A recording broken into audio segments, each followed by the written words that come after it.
Welcome to the All Together Show with Eric Satz. On this show, you'll hear Eric's unfiltered interviews with interesting and untraditional entrepreneurs who ignored boundaries, followed their instincts and own paths, and are now empowering others to do the same. Subscribe to the show and learn more by visiting alltogether.show. And now, your host, Eric Satz. My guest on the show this week is Steve Walsh, founder of Hands-On Angel. Talk about onomatopoeia. Hands-On Angel is the perfect descriptor for Steve, and it's no surprise that he came up with the name himself. He's a self-taught angel investor who has built quite a portfolio and has a superpower for making appropriate connections. Whether it's founder to founder or founder to investor, he is a network powerhouse. I have many emails in my inbox which begin, "One of the benefits of networking is the opportunity to spend time with terrific people." And usually they end, "I hope you two connect. Cheers, Steve." I hope you enjoy this conversation as much as I enjoyed recording it. This episode of the All Together Show is brought to you by Alto IRA. Alto is a digital, self-directed IRA company modernizing IRA investing. They make it easy and cost-effective for individual investors to access their retirement savings and invest in alternative assets. To learn more, visit altoira.com. Steve Walsh, welcome to the show, buddy. What's up, brother? How you doing? I'm doing really well. Thank you for being here. Thanks for having me.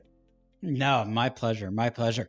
So I look at your background, and you've been in sales kind of the majority of your professional life, right? You were with Cox Communications, you were with Comcast, and then all of a sudden you start investing in things. At least that's what it kind of looks like, right? And now not only are you investing in other entrepreneurs, you're investing in yourself. You're running your own business. You got a partner, which we'll get to and we'll talk about. But if I say to you, who is Steve Walsh? What do you say? What's the response? I usually say this is my real hair. It's not some color. I like to call myself a recovering operator. That's really what I say. I'm a husband. I'm a father. I'm an entrepreneur, and I'm a recovering operator. And I think usually in that order. And I get to spend my days with folks like you in the entrepreneur ecosystem now, whether that's my own company that I'm trying to build in procurements, or other startups that I invest in, early stage companies like Alto. And that's where I spend my time. And I've been doing that about 2 years. And Eric, honestly, I don't want to do anything else the rest of my life. I really don't. It's addicting. I think you have to be a little bit left of center to do this for a living. And you really do. My wife's favorite comment is, I've never seen Steve work so hard for so little money and be so happy in his entire life. And I don't think anyone could say anything nicer about me. So that's really who I am. I love that. Kids? 2 boys, 13 and 19. So 13, I'm kind of still cool. He kind of listens to me. 19, my name is Yo. Yo. Yo. And I'm like, okay, what do you need? What do you mean, what do I need? I go, well, whenever you say yo, it means you need money or you did something wrong. So what do you need? That sounds about right. Yeah. So let's go way back. You're born in Boston, Massachusetts, and grew up not far away in Woburn. Did I pronounce that right? Woburn? Woburn. Okay. In the Northeast, it's hard to know which letters you pronounce or don't. Good point. Yep. We tend to extend the vowels. Yep. And by the way, no surprise to me that I see you're a Leo. Not surprised by that at all. Not at all. Tell me about your parents and your childhood. What did your parents do? So I was real fortunate. I had 2 unbelievable parents. My dad was an educator. He was an elementary school principal for 35 years. And my mom was a secretary, a sales secretary for a technology company. And kind of had a blue collar, middle class lifestyle. Woburn, claim to fame for Woburn is, if you ever saw the movie A Civil Action with John Travolta, about the company that poisoned the water and people got leukemia. My mother worked for that company, actually, W.R. Grace, during all of that happening. And it was a really awful time to live in that town because a lot of people we know got sick. A lot of people my mother worked with at the company actually got ill. She had to actually be deposed because she worked at the company at the time. It was really a freaky time. But I had a very middle class, blue collar lifestyle. My parents worked really hard to put my brother and I in through private school going up. And then when it came time to go to college, my brother went sort of the private school route. He went to Hofstra. And I wanted to follow what my dad did, just from the standpoint of he was a state school kid. He went to Boston State. And when I looked at my brother, who's 6 years older, and the fact that when he graduated, he had a ton of loans and was really paying loans till he was like in his mid 30s. And this is 30 years ago. God only knows what it's going to be like today. And I'm like, I'm not doing that. I'm going to be a state schools kid. And I chose UMass Amherst. I got an awesome education, met my wife there. And I know you have an affinity for the town Amherst. Could you pick a better college town? You really couldn't. It's a place that we go back to every year. And I have friends that I was an RA with there that are still friends to this day. And I see all the time. And it was just a great time in my life. I was real fortunate. My parents worked really hard to give me a life they never had. And we never wanted for anything, but we also had to work for everything, I think is a good way to describe my childhood. You never wanted for anything, but you had to work for everything. I really like that. I think words to live by. I mean, really is. Builds character. My parents gave me love, a great education, and a start. And after that, it was up to me. And I wanted no other way. Where was high school?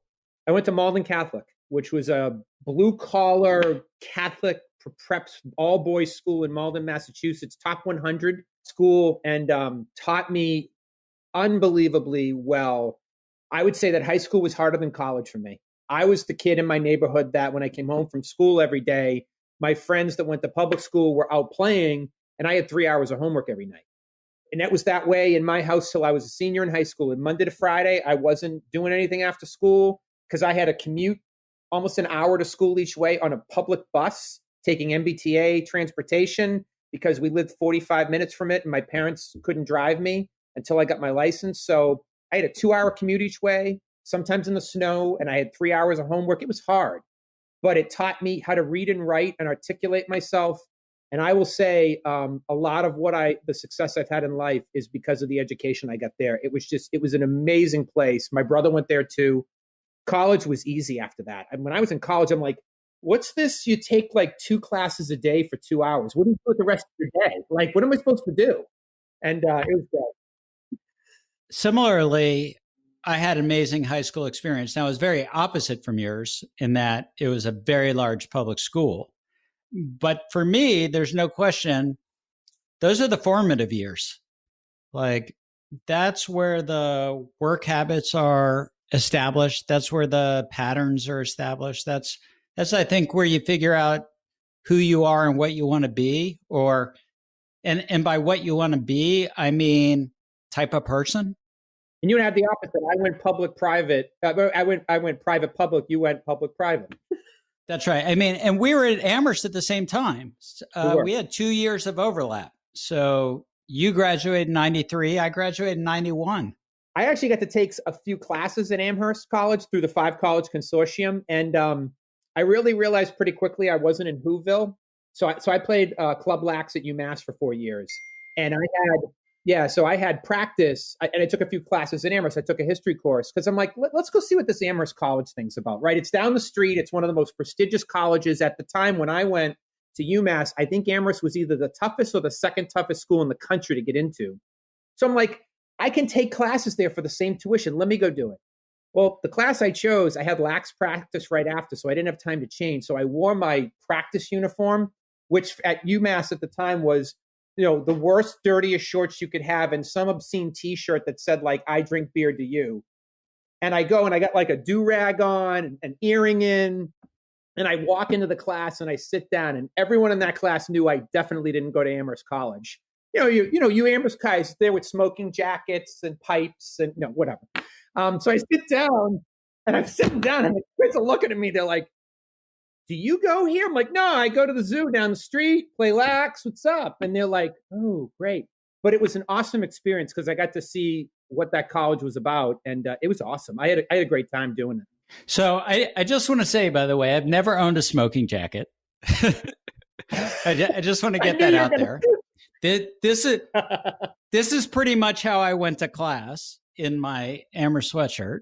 So I had the exact opposite experience of you, by the way, because I took an accounting class, which you couldn't take at Amherst College, way too practical. I took an accounting class at UMass, me and like 500 other people. So it was very early in the morning, and it was right after my newspaper route. So I distributed papers on Amherst College to all the students at Amherst.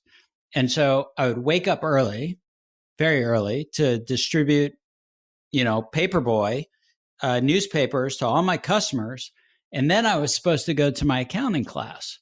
I was often a little bit too tired to make it to my accounting class. Yeah, I'm like, they're not going to miss me. There are 500 other people there. It'd be fine. Who cares? So what happens after? Well, actually, I want to hear the story. How do you meet your wife? So she's going to be pissed because I'll tell you this, but that's okay. So what I like to say about my wife, so I met my wife actually when I was a freshman at UMass. She wasn't going there. She actually had a full-time job, but what I like to say is she was dating all my friends. I met her because at one point she had gone out with two of my friends that lived on my floor and were really good friends of mine. So she and I became friends. We hung out in the same circles. I was dating someone else, so was she. And then by my senior year, I had ended a relationship, and so did she. And we were just friendly, and we started hanging out a lot more often and realized we liked the same things, and we really liked spending time together. And then that was really it. It wasn't anything that I didn't say, will you go out with me? It was just we spent so much time together. And after like the 10th time you're hanging out together, just the two of you, and you're having a really good time, you're like, are we dating? Is this a thing? I don't really know. And that's how it happened. And we've been together. We've been married 24 years and have two boys together. And I couldn't ask for a better partner in life. She believes in me. I have no idea why.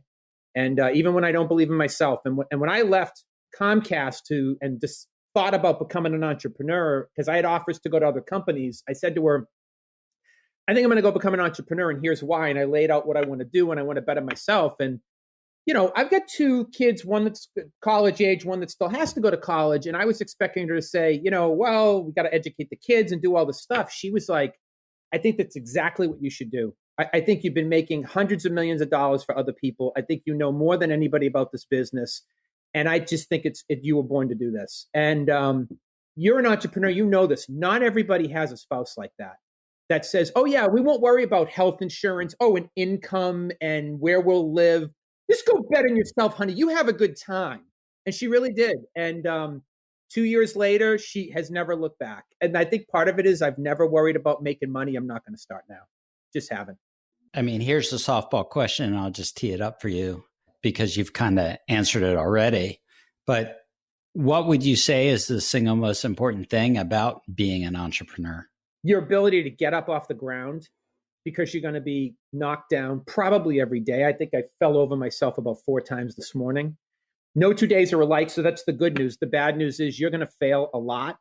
And your ability to not quit, your ability to persevere, your ability to push through the wall when no one else thinks it can be done is by far the key to success. And I know in your background, Eric, this is not your first gig. This is not the first time you've been an entrepreneur. And it was hard and it wasn't always wildly successful. And I just think that one of the bets I place in Alto as an investor and a customer is the fact that I know your background and I know you didn't hit it out of the park every time. And I think that's a really good thing. And it shows that you've got grit. And I like anybody that's gritty. Well, thank you for saying that.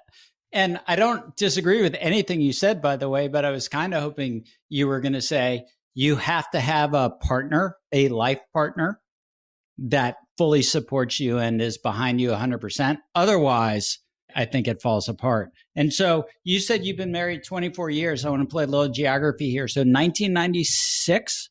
1996, exactly. Yep. What was the date? September 21st. It's the only date I ever can remember. I don't remember any other dates. I forget everyone's birthdays. It's awful. So we are just a little bit ahead of you.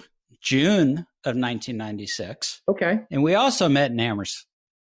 So something in the water, it's man. a small world. Something in the water. And I still claim that Antonio's is the best pizza place in the world. In the world. Hands down. Hands down. Everyone's like, oh, I said, you have no idea. And every person I've taken goes, this might be the best pizza I've ever had in my life. Last time I was at Antonio's, Harrison Ford was there. Oh, really? That's pretty cool. Yeah. He was dropping his son off at Amherst College. Of course he actually. was. So I would have been really impressed if you said Harrison Ford was dropping himself off at UMass, but not so much.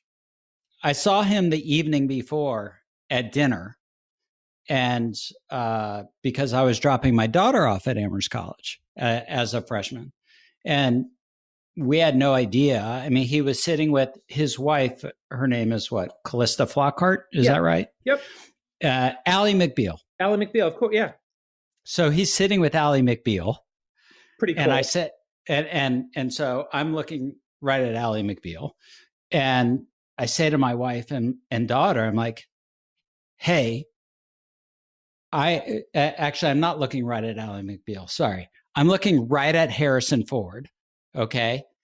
Except he's got like the hair down to here and a full beard. Oh, that's right. And, yeah. He looks like a homeless person. Except for his clothes. Yes. Right. So I'm looking at this guy, and it's a little dark in the restaurant. And I say, hey, I think that's Harrison Ford. Right. And my wife says, you think you like recognize everybody. I doubt it's Harrison Ford. Right.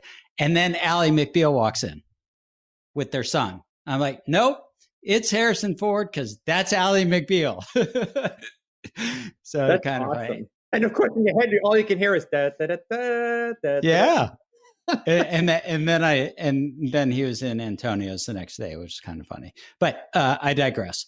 Anyway, education is sort of a lifelong thing for you. I mean, you've been to the Harvard Business School, executive education. You did Harvard Business School when you were at Comcast in their strategic sales program. What did you get out of those experiences that was important for you? I got to go and do something that I talked about with my dad when I was a kid.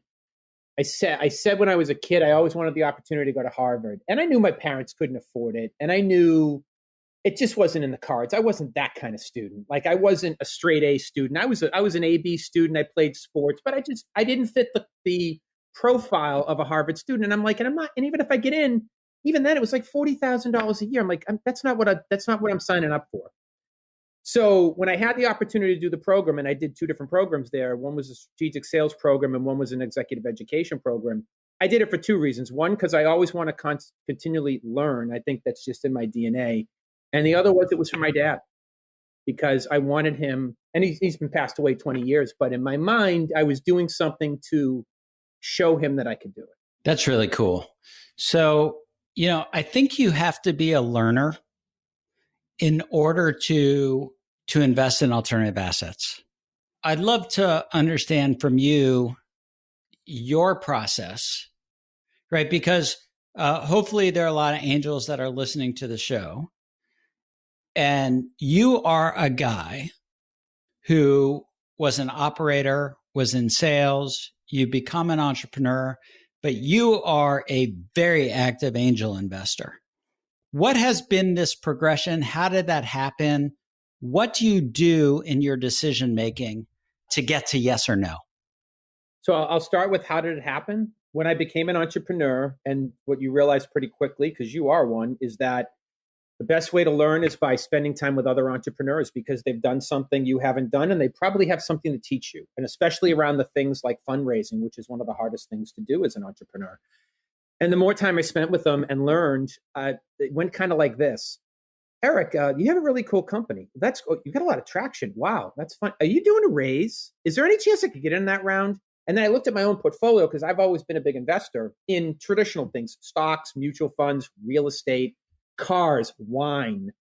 And I looked at it, and the only part of my portfolio I wasn't investing in was early stage companies, because I wasn't in it every day and I didn't have context. Well, once I was in the life, it almost became a no-brainer. I'm like, not only is it smart to take a percentage of my portfolio, and I don't want to be stupid, so let's take a small, like 5-10% of my portfolio and put it into early stage companies, because I'm not in that space. And the other thing I looked at was, when I looked at people that were having success in the space and having life-changing success, like you and I have talked about Jason Calacanis, blue-collar kid that took $100,000 and made it into $100 million. I don't think that the public markets today are a place where you can make life-changing wealth decisions. I just don't. I think that by the time a company gets public, the wealth, the ability has already been taken out of it. The upside has already been taken out of it. And no one's going to have life-changing wealth by selling and buying Apple stock every day. I just don't see it. So in order to have unbelievable returns, you have to be able to take, in some cases, additional risk. And I was willing to take a percentage of my portfolio and put that risk into early stage startups because I looked at some of the people doing this, and Jason is one of them, Gil Pacino, who I know you know is another, Zach Kalias, Ed Rowan.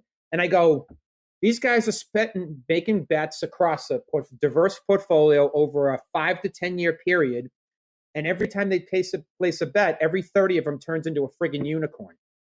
I'm like, okay, I'm not saying it's easy, but if you have and surround yourself with people that know what they're doing and they have a good process for diligence, and you place enough bets and you wait and double down on follow-on rounds as companies have success metrics hit, there is a process and there is a strategy that you can make money doing this. So I really got hooked into alternative assets. And what really accelerated my investing, candidly, Eric, was my introduction to Alto, because my first couple of investments, I did old school, I'll call it. You've talked about it on your podcast, the paperwork nightmare. And my first investment I did through Jason Calacanis, I was trying to get the paperwork done. And I was literally like, this is awful. I'm signing all these documents. Wiring funds is hard. And then I just stumbled upon your podcast where you talked about Alto and what you were building. And I'm like, this might be interesting. And then I got to meet you and I got to meet your team, like James O'Brien. And I was like, if these guys really can pull off what they say, this could be game changing. And then I did a couple of transactions and I was like, it's never going to be this easy. And I'm like, click, click, click, done. Money transferred. I'm like, okay. And then I get introduced to the process, and then candidly, I got hooked. And it made it a really easy way. My wife would say, honey, maybe 4 investments this month is enough. Might want to hit the pause button. But you really did make it easy to the point where you took the pain out of early stage investing, which really it's hard if you don't have a platform like Alto to do this. That's what really got me hooked. And but I have a process that I only invest alongside other people like Jason and Gil, because they know more than I do. I'm just not that smart. Or I only invest in companies that I have used their product a lot, have deep knowledge of what they're doing, and candidly have gotten to know the founders, like in the case with you. But Jason and Gil, so Jason is Launch and Gil is Flight VC. And I want to give a shout out to David Weisbert as well, who Flight Runs VC. the day to day, man. He does the hard work. Yeah, no, David does the hard work for sure. Hardest working guy in VC land that I know.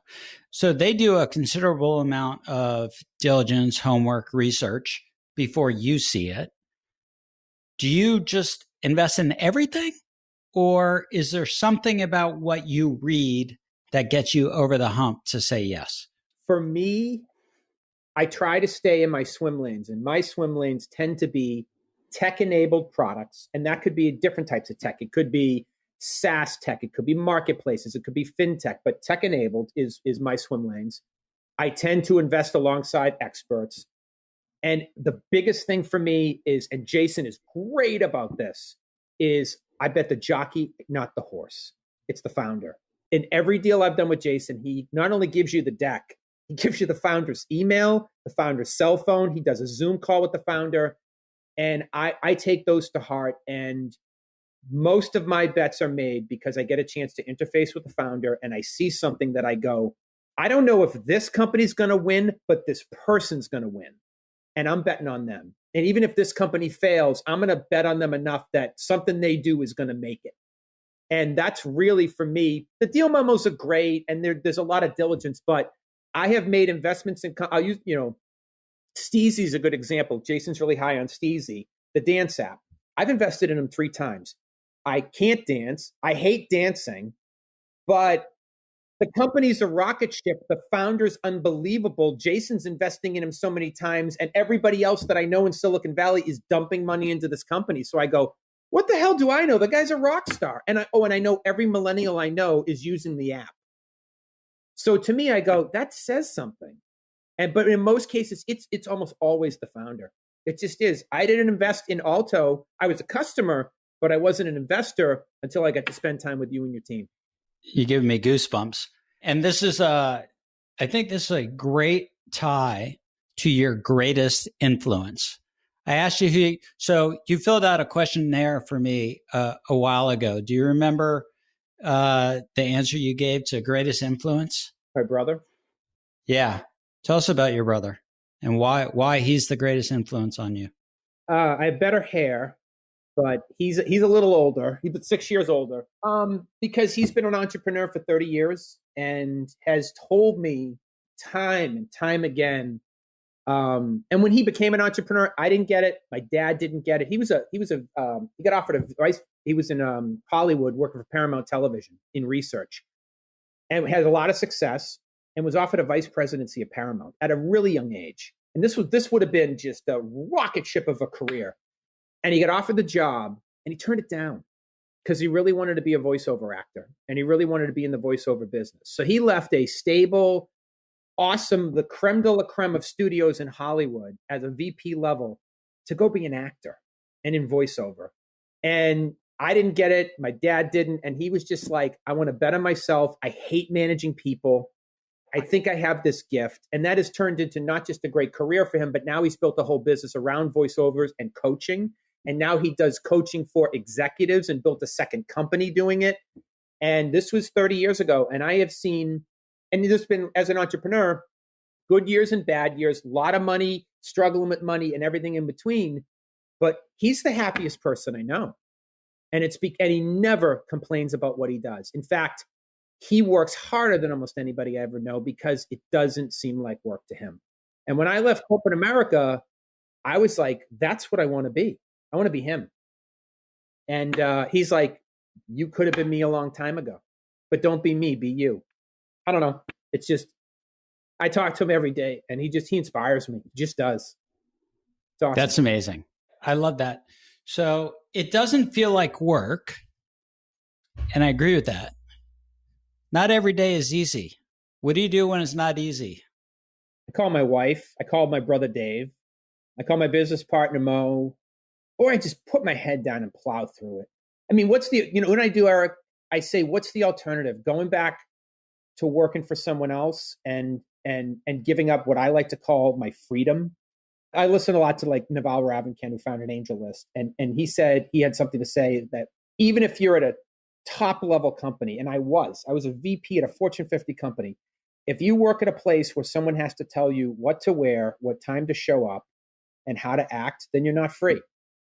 I don't have any of that anymore. So on the days when it's really tough, I look at the fact that I haven't worn a tie in 2 years, and 8 to 10 every day is my workout time to invest in me. And I choose who I do business with and on what terms. I don't know if I can ever give that up. So when the days are really hard, I think about that and I think about a life that I don't want. And that just makes me put my head down and get back to work and stop feeling sorry for myself. That's it. I love it. So I have to ask, hot cream. You put hot cream in your coffee. I do. Yeah. How does that work? How do you heat up the cream? What do you do? No, the question was iced or hot coffee. I chose hot, and cream or no cream. I chose cream. That's see. How I read that question. Yeah, no, yeah, okay. I'd like to know how to put hot cream in my coffee too. That'd be kind of interesting. So I do. I actually microwave the cream before I put it in the coffee. Now that I live and work at home like everybody else during a pandemic. Right. So that my coffee doesn't get cold when I put the cream in. I hate it when my coffee gets cold. You're like a barista CEO. It's awesome. Well, I had a coffee business. I did know that. And you had a food business too. I did have a food business. So that's interesting, by the way. I had a question on there which said side preference, and you said left. What was your interpretation of that question, side preference? This is my favorite question, by the way. Yeah, I thought about it for a minute. I'm going, is he talking about side of the bed, my political affiliation? And the funny thing is, my answer to all of those is left. So I sleep on the left side of the bed. I consider myself a lifelong Democrat, although, I describe myself to people that I'm a lifelong Democrat that leads a Republican lifestyle. I believe in, smaller government, less taxes, but I also believe in women's choice. I believe in rights for everybody, LGBTQ.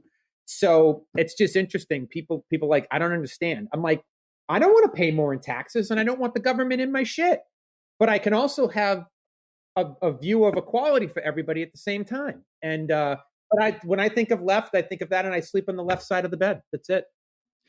So do you sleep on the left side of the bed when you're looking at the bed or when you're in the bed? When I'm in the bed, I'm on the left. Okay. Yep. So by the way, the question came from, I was thinking about the side of the bed that I sleep on because I have this superstitious thing. And so that is actually where the question came from. Side preference was like, which side of the bed do you sleep on? Because I won't switch. So at one point in our marriage, we switched sides. All this bad shit happens until I figured out that the problem was we were sleeping on the wrong sides of the bed. I'm like, hey, we got to switch back. And then bad. And it's been awesome ever since. That's awesome. So, all right. So talk to me about Procurrence, which is, of course, your business. What does it do? Why this business? How's it going? We help businesses find resources with just a zip code. That's it. So when I left corporate America. What kind of resources? So technology resources. Think of it as broadband internet service, unified communications. But think of it this way. Think of a small business nowadays, 100 employees or less. I came from an industry of serving them. And when you're a small business owner, you need a lot of things, right? You need everything. You don't just need broadband and phone. You need, who am I going to use for bookkeeping? Who am I going to use for accounting, legal, insurance? So I looked at it and said, well, what if we, because my background is the technology industry, what if we built a marketplace that based on someone's zip code, we could show them all the providers for whatever they need? Now we're starting with broadband service because it's a commodity product that every small business owner needs. And I think it should be digitized with choice and transparency because that's everything that the carriers aren't. I came from an industry where I didn't want to go to the grocery store because people would verbally assault me because I was wearing a shirt from the company I represented. And they would start with the finger and be like, let me tell you about your company and what you've done to me. I'm like, I'm just trying to buy milk. Could you not assault me? So, but it was really the process. It was the fact that business owners felt that, there's no transparency. Who's giving me a good deal? And by the way, there's this thing called marketplaces that I use for every other part of my life. Can someone just do one for small businesses? So I'm like, why don't I just do that? So that's really what we've been doing. So we've spent the last year building our tech, raising capital, which is a whole lot of fun. And we just launched a few weeks ago. So we've got some initial customers and some traffic going, which is great. We're about to open up another round because you know this from personal experience. You never stop fundraising. And as soon as you close a round, you need to open another one because we raised enough to build the tech stack and launch. But now it's about how do we grow it? And it's been incredibly fun. It's been the hardest thing I've ever done. I have 11 investors, most of which I know from the industry that are just, I'm so fortunate. They're unbelievable. And because they think of new ways to help drive stuff, they think of new ways to help us grow. Not one of them ever calls me with the, how's my money doing? They call me with, hey, I was thinking about you today and I have a guy that you should partner with. Let me introduce you. I was thinking about you at an industry conference and you should be on this panel and I already booked you for it. I'm so fortunate. So I surround myself with some really good people and it's been a hell of a lot of fun. So we'll see where it goes, but it's been fun.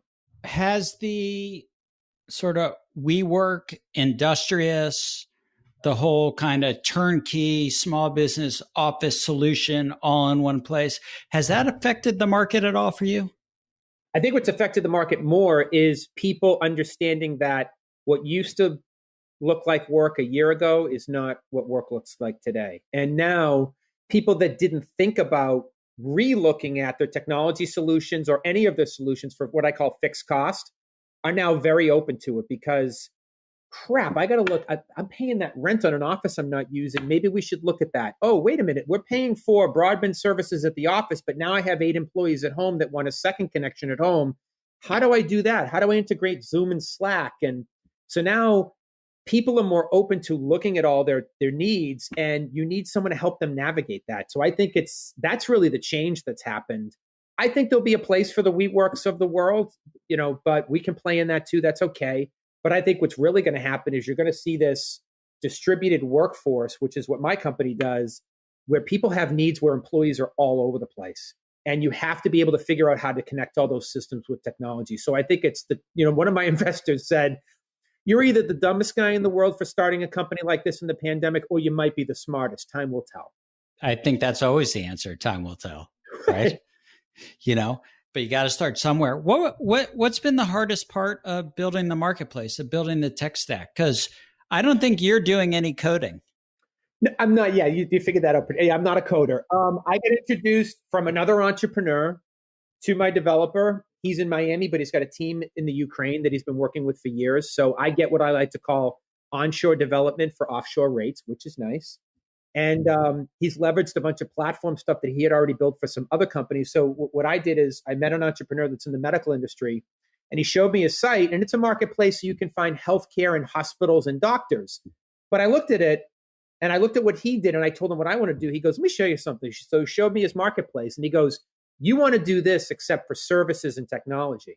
You got to meet my developer, because he could apply his tech stack to you, and we just do a new UX on it, and you get 5 years worth of development at a third of the cost. And that's really what we did. And I met Ashwin, and he's been a great partner. And I got a lot of quotes from a lot of dev shops to do what we did. And it was a lot of money. And for what we ended up launching and how fast we were able to do it, I was just very lucky. But it came through me meeting an entrepreneur and me saying, hey, I don't know how to choose a dev shop, and I don't know where to choose them and what to look at. And he's like, let me introduce you to some people. And I did that 4 or 5 times with other entrepreneurs. And then I finally met Ashwin, and he got what I was doing. And then he showed me how he could do it faster for less and quality. And I'm like, this is it. And that's really how I got the tech stack built. That's really cool. I mean, you have to ask a lot of questions when you're starting something. You never know when you're going to see 2 dots that ought to be connected. And so long as you've got your eyes and ears open, if you can connect those dots, it can make your life a hell of a lot easier.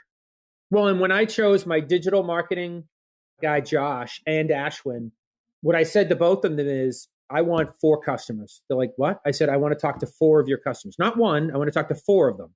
And I don't want you on the phone, and I just want their cell phones.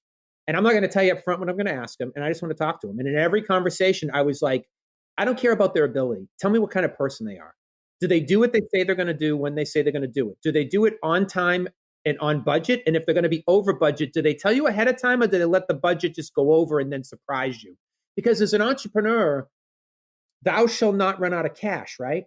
You got to protect the cash. Rule number one. Rule number one. These nightmares is my developer didn't tell me it was going to be 50% more and take 6 months longer, and I ran out of cash. So I spent time up front asking those questions. And that's really what sold me on these guys. It wasn't, do they understand how to do something in WordPress? Because there's a lot of people that do that. So now I have the $24,000, $64,000. I forget how big the pyramid is, but did you come in on time and on budget? No, because nothing ever does when you're building software. It's like building a house, man. But you know something, Eric? I wasn't surprised by it, because I had a Slack room with him and his entire team. So we were real-time sharing every day where we were. And candidly, and you know this, you're the entrepreneur, I was going, I don't like this, change this, do this, add this. Oh, I have a new feature. And he's like, well, that costs. It's time and materials. So I was part of the problem. In the end, I look at where we ended and I go, even with the overrun, all the other agencies that were quoting me were 3 to 4x of that. So I still shoot in par. That's amazing. So what do your kids think? What do your boys think? My 13-year-old just asked me, when are you guys going to make money? Which is 13. And my 19-year-old is intrigued because he's trying to bet on, now that I see my dad doing it, maybe I want to be an entrepreneur, or maybe I don't want to work for anybody else. And he's just starting his life. So, what I told him is, I think I had the benefit of an unbelievable foundation. I just did. Not just education-wise, life-wise. When I went to raise money, I didn't look like your typical entrepreneur. I wasn't a 20-year-old kid that went to Stanford and I know how to code. But what I was is a 20-something-year business person that when you say to me, do you know how to run a P&L or make a P&L? Do you understand how to write sales plans? Do you understand compensation? Do you understand burn rate on cash? I was like, yeah, of course I do. So for me, the hard stuff was, how do you choose a coder? How do you create a Delaware C Corp? I've worked for them, but I've never built one. That was the stuff for me. But, people that were investing in me were like, that's the easy stuff. You actually know the business side, which most of the entrepreneurs don't know. And what I've advised my oldest is, you can be anything you want. And if you want to be an entrepreneur, I wish you well. But just make sure you have a good foundation. You have to have some sort of a skill you can leverage. Like the response of, what do you want to do? And your response is, I don't know. Well, that's not a skill. I don't know is not a skill. So go figure out what you're passionate about, and the money will come. It just will. So what's the single most important skill you think someone needs to have to start a company? Belief in themselves. You don't believe in yourself, you'll never convince investors, you'll never convince customers, you'll never convince anybody to work for you. When you are employee number one, if you don't believe in yourself and your vision, you can't ask anyone else to come along for the ride, period. Well, Steve, I don't know where else we go from that. I mean, I think that is the beginning, the middle, and the end right there. You got to believe in yourself. And so I want to thank you for being on the show, for being a customer, for being an investor, for being someone that other angels can look to and understand what the process is like to make bets on other folks. And I really hope that the rest of America can follow in your footsteps, really. I think if we don't, then we don't actually get the financial future that we all would like for ourselves, right? And so, yeah. So thank you for doing it. Thank you for being on the show. And congratulations on getting launched. I think that's the hardest part. Well, it's the second hardest part. The hardest part is starting. I agree. Getting launched is the next hardest part. So thank you again for spending the time with us. And it's great to see you as always. Thank you, sir. Thanks for having me on and for letting me be part of your world. So I appreciate it. My absolute pleasure. Go Amherst. You got it, brother. The Altogether Show is brought to you by Alto IRA. Alto knows that the public markets offer insufficient diversification of retirement accounts. That's why Alto developed a streamlined platform to make it easy and cost-effective for anyone to invest their tax-advantaged retirement savings in alternatives. Assets like real estate, VC, and crypto that are outside of the public markets and available through Alto's 21 platform partners. To learn more, visit altoira.com.